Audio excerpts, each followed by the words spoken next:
quiet, numbskulls. I'm broadcasting. Can we get serious now? One thing that did happen during the 60s was some music of an unusual or experimental nature did get recorded and did get released.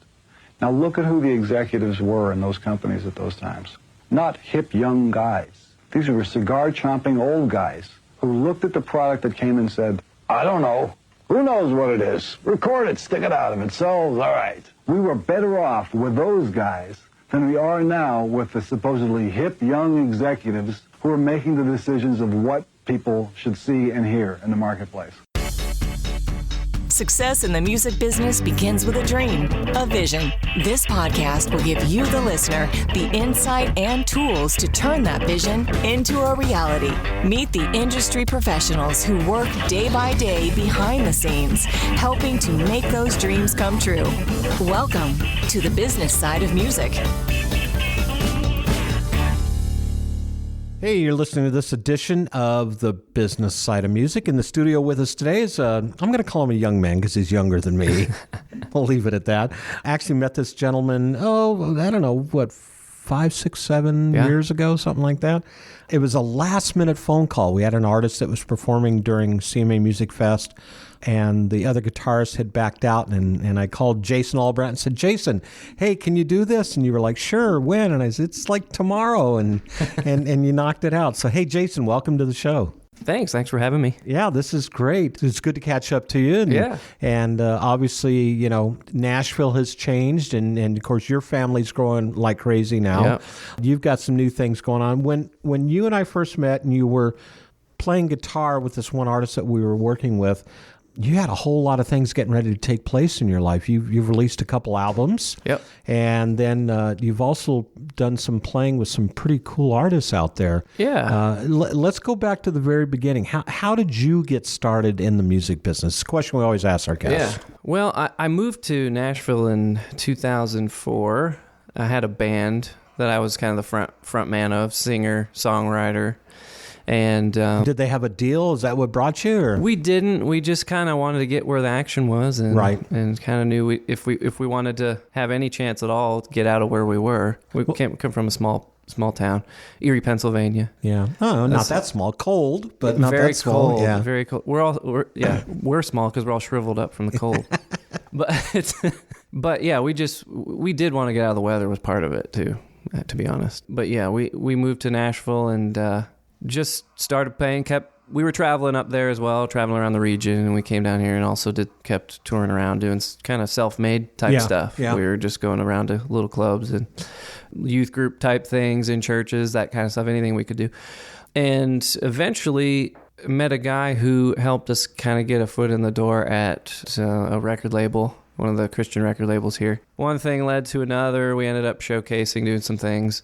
And there were some change-ups at the top at the record label, and the one guy just was like, I'm not interested.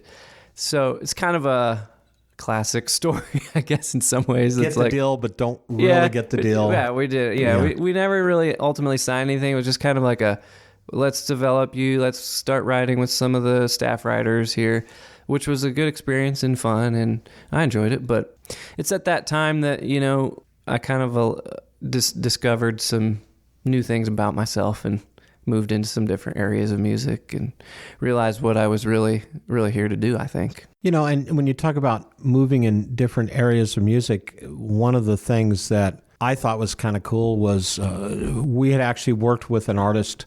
I think we did 1 or 2 events with them, but all of a sudden we find out you're playing with them, and that's Easton Corbin. Yeah. Yeah. And this is, to me, if I've got the story correct, this is kind of how I like Nashville, because it just kind of fell into place for you, right? Yeah, well, I played with Guy Penrod from the Gaither Vocal Band, if you know who that is. And you're still with him, right? Yes, I am to this day. So I've been with him for 8 years. I started in 2010. He kicked off his kind of solo career with a tour of Europe. And someone contacted me just through a few different channels through my wife and her work in the publishing field, magazines and such, and said, Guy Penrod needs a guitar player. And I said, I don't know, it's not really. And they said, we're going to Europe. And I said, well, all right. Yeah. Europe, let me think about it. Sure, yeah. So that's kind of where it started. And then I was with him for about till 2015. Things started slowing up a little bit at that time, and I was just looking for other opportunities, and the Easton thing came up, and so... It was just another phone call that came out? Was calling around just for looking for, maybe spot gigs that I could do. I had a friend who knew the bass player and gave me a call, and I did an audition and met the band leader, and they took me out, and I think they were prepared to kind of take me on for a while, and but I only did it from, I would say, what was it, early 2015 through the summer, basically, of 2015.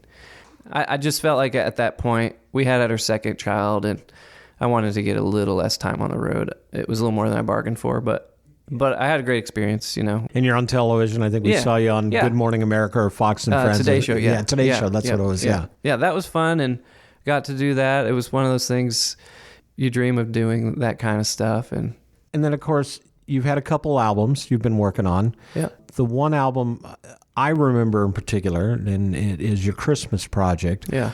Instrumental, and absolutely love that. But a good project. And you had fun doing that one.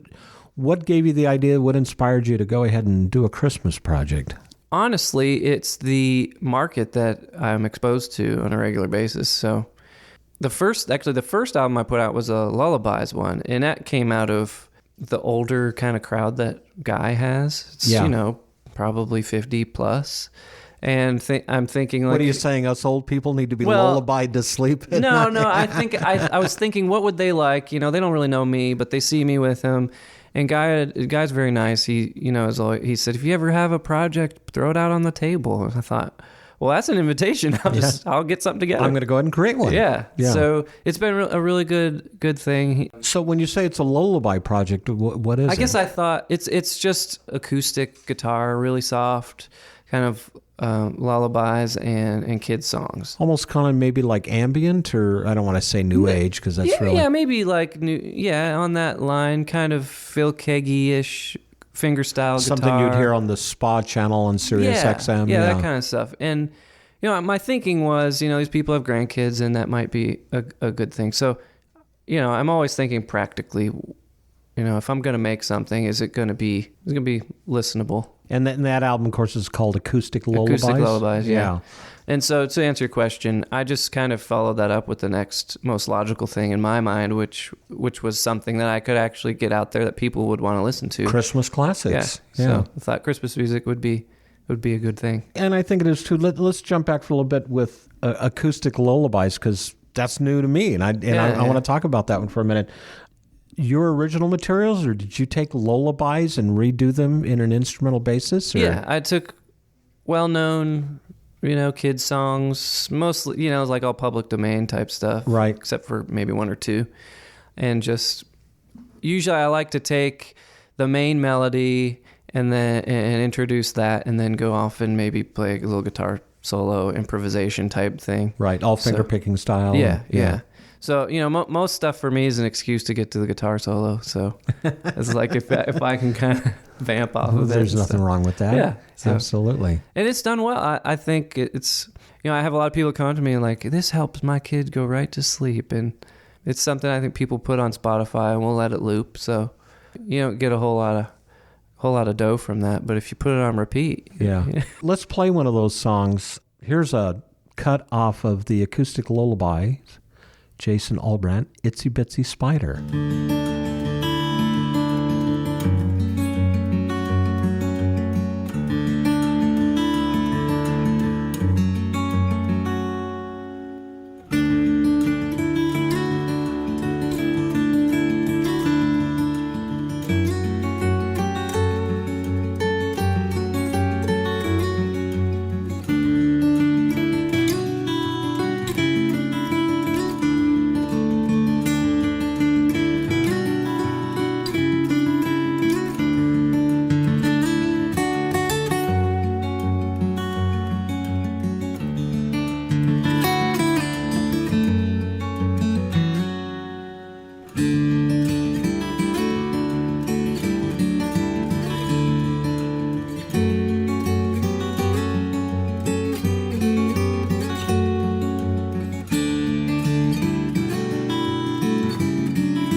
Hi, this is Martina McBride, wishing you a very Merry Christmas. You're listening to the business side of music.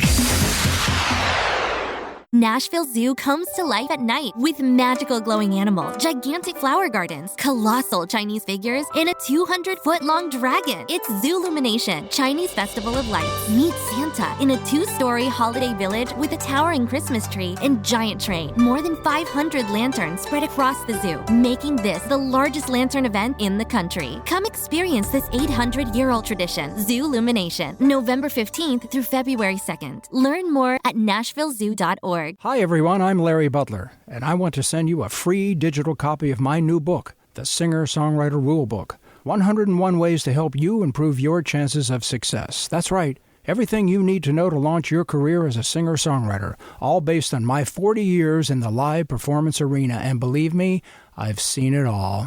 In my book, you'll find the 10 things you have to deal with before even thinking about becoming a singer-songwriter performer. You'll also learn about the 5 things every singer-songwriter can do this weekend to make their live show better. 5 things I can guarantee that you are not doing already. Plus, there's tips on songwriting and staging, photo and video shoots, publishing, merch, dozens of other topics. All written for people who don't particularly like to read. And again, it's free. Just go to the Business Side of Music website homepage and look for my book cover. Click on it, and a free digital copy of my book will be yours. I'm Larry Butler, and I approve of this message. Thanks. You're listening to the business side of music. Hey, we're back in the studio. Jason Ahlbrandt, catching up on, a lot of mileage between us over the years. Yeah. We've traveled all over the world. Guy Penrod, Easton, Corbin, working on a couple projects. So you're still touring with Guy. I am, yeah. How's that going? Pretty good. We do about 40 to 50 dates a year. So it's enough to keep my feet in that and, scratch the itch of wanting to travel and stuff, but not too much way because I have 4 kids. So. Yeah, I was going to say you got a wife and 4 kids at home, so that cuts into traveling a little bit. It's a very family-oriented touring type thing and low-key, just real easy. And a lot of times we're close enough where the family can come. And weekend warrior type stuff, which is always good.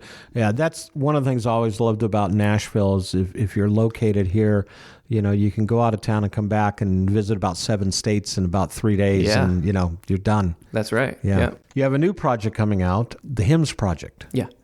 So I'm looking at it, and a lot of great, classic hymns that, as kids growing up, you remember. Tell us how that project came about.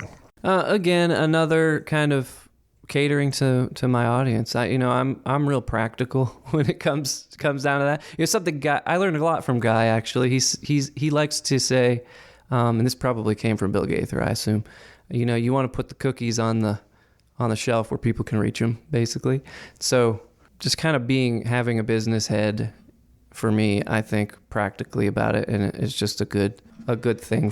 I want to play a track off of this. Okay. Because first of all, I think people need to understand the difference between, picking and finger picking, because it is a different style. Yeah. How did you get started in that style of music? Or maybe I should say, how did you get started in that style of playing? Yeah.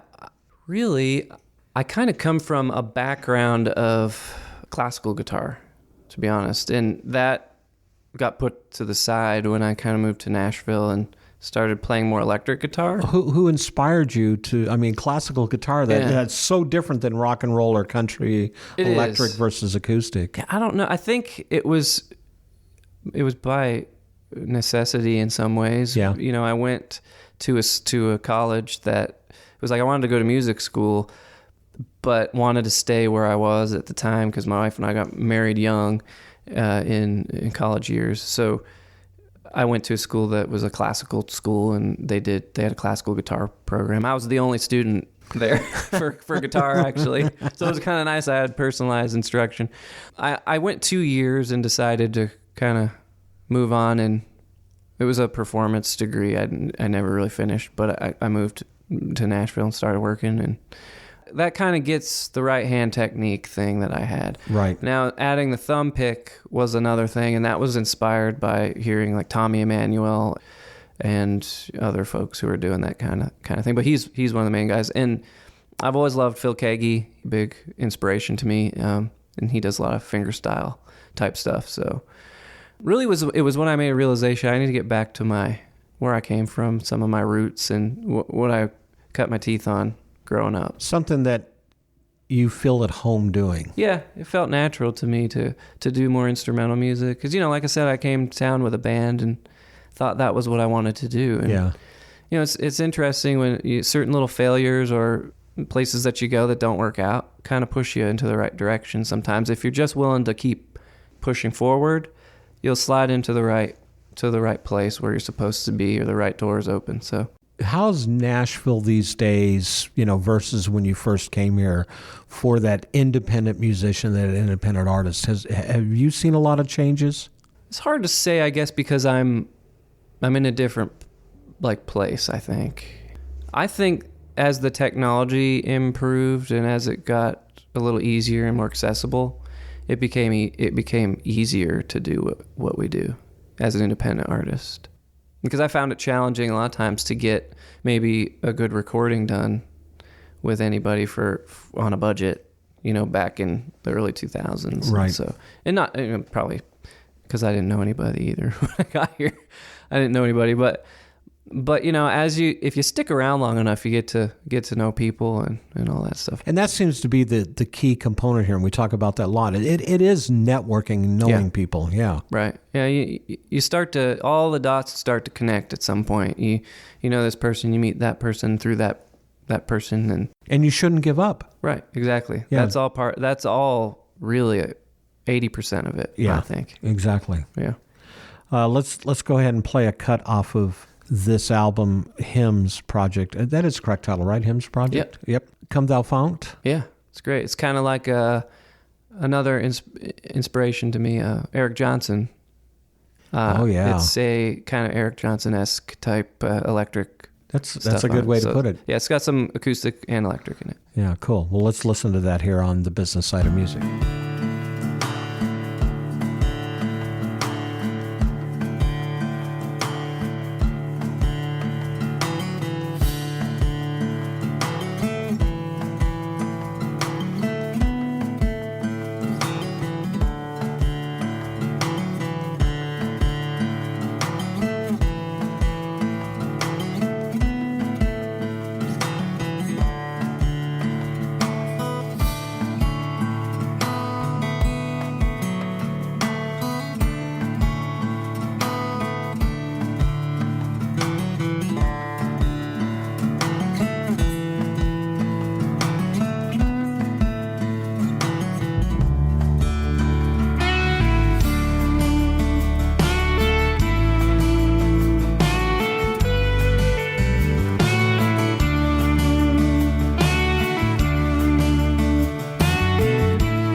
Hey, this is Steve Jones, co-founder of Beat Chain, and you're listening to The Business Side of Music. You're listening to the business side of music. Wow, I just joined the Music Starts Here community. This is a truly hidden gem for anyone in the music business, whether you live in Nashville or anywhere else in the world. Music Starts Here is like a GPS for your music career. This is the place to be if you want to get advice and direction from some seriously talented musical people who have been where you want to go. Music news, events, and a great big community with resources for artists, songwriters, musicians, studio and tech, along with music business advice from pros in the industry, all on one site. Make sure you get your free profile now. Go to www.musicstartshere.org. That's musicstartshere.org. You're listening to the business side of music. Here we are back in the studio. You're listening to this edition of the Business Side of Music. Jason Ahlbrandt here with us today, and we're talking about, when you came to Nashville and getting your foot in the door, and we touched a little bit about how things have changed. How does someone of that profession do it these days? What's your advice on someone that's listening that may want to come to Nashville and get involved? I think the best way is to develop authentic relationships with people. What a nice way to put it. Yeah. Yeah, I was going to say something a little bit more crude, but don't be an idiot, Yeah. But there's a way to do it and a way to not do it. And if you can come here and you have some talent and you're willing to meet people and not have an agenda, it's like everyone's got an agenda. And try not to take gigs away from other people. Yeah, exactly. Yeah, don't be an idiot, right? Yeah, don't be an idiot. I like that. Yeah. That's good. If things will fall into place, and that's the thing. If you've got the talent and you're a likable person and you can get along with people, getting along with people is half the battle. Yeah. You get on a bus with somebody and you got to be able to get along with people. You do. When you're riding on a bus and you're traveling days on end and there's 8, 9, 10, 11 other guys on that bus, personalities really come into play. Right. Exactly. Yeah. I think saying yes as much as possible to things in the beginning anyways, to opportunities that you think, this isn't so great, or maybe doing some things for free, offering to do things for free because you could just provide some value up front and say, hey, well, pay me if you can, or if you don't like it, don't. Never call me back again. That kind of stuff at least shows people that you're willing. And you're not advocating doing it free all the time, but at least getting your foot in the door. Right. Yeah, it's like you can't come in with guns blazing and be like, I'm amazing. It's like maybe back home you were, but here you're one of many others. One of many. It's a very deep pool when it comes to talent in this town. It is. Yeah. Remaining humble is part of it too, and that's something I had to learn. I think this town really can chew up and spit out people that don't really kind of follow the rules that you just said, which is don't be an idiot and be humble and, offer to go out and do things because everybody else is willing to do that too, or just about everybody else. Right. They'll move on to the next talented guitar player. Yeah. Right. And I think making yourself available is important. Yep. And don't turn down that phone call. Right. Because that may lead to that next gig. Yeah, absolutely. Yeah. Let's talk a little bit about Easton, Corbin, and the Today Show, because we talked about this during the break. You got there. First of all, when you watch it on television, it's a whole lot different than it is in the studio because the stage is a whole lot smaller. Right. Yeah. Yeah. And you get there when? I think the call time was like 3:30 at the hotel, and we got there. Yes, in the morning. There's if you can imagine, there's hardly anybody driving around in New York, which is rare. Yeah. But you get in there and it is so early, and people are, some of the band guys slump over a chair, because it's once they're done setting up, it's crazy. I want to go back to sleep. Yeah. But at the same time, it's like, hey, this is cool, because you're here on this. There's millions of people getting ready to watch you on television. I think it was 11 million or something crazy. And you have to kind of try to forget about that because that'll freak you out a little bit. I was going to ask you, so is that something that pops into your head while you're performing? Well, it was a realization, but at the same time, I had been on TV sets before with guys, so much smaller things. But But yeah, I mean, not everybody gets to say they've been on the Today Show. No, it was really cool, and I got to meet some or see like right in front of me some famous actors, and one of the girls from The Office. I got to meet her and get a photo with her, and it's just cool to bump into those Still people. 3:30 in the morning. Yeah, 3:30 in the morning, Yeah. and they look great, of course. Because they're used to it. Because they went to bed at 8 o'clock the night before, and you guys are still up at 3:30 in the morning. Yeah. But it was fun. Great experience. Loved doing that. We did Fox and Friends as well, which was fun. Yeah, very cool. What's next for you? Well, right now, and this has kind of progressed over the last couple of years, I've been working on some more instrumental stuff. So I'm working on just creating a library of instrumental music for film and television. And I kind of put it on the back burner for a little while, and now I'm starting to think about it again, working with a friend of mine who does a lot of film scoring. And he has pulled me in on several projects to collaborate or play guitar on usually. But he does a lot of the faith-based films, so he scored 90 Minutes in Heaven and some others. But he's a really talented string arranger guy, computer genius. And so he brings me in for guitar stuff. And we also collaborated on some music for the Museum of the Bible that just opened up in D.C. I don't know when it opened, a year or two ago. Mm-hmm. And there's music going through as you go, and he brought me in to collaborate on that. So anybody that attends there can hear your material? Yeah, it's there. And it's mostly him, to be honest, but he gives me more credit than I'm due, but I appreciate him bringing me in on it. It was fun. How can people find you? My website's Jason Plays Guitars, which I love, by the way. That's very cool. Yeah. Jason Plays Guitars, plural. Yep. .com. Yeah, I think it's because Jason Plays Guitars guitar was taken. But I like the guitars. And you're always out there working, finding gigs. Always out there. I'm just looking for opportunities. They're hiding sometimes, and you have to kind of turn some stones over, and that's. But that's how we do it here. That's how you do it. Yeah. Great. So.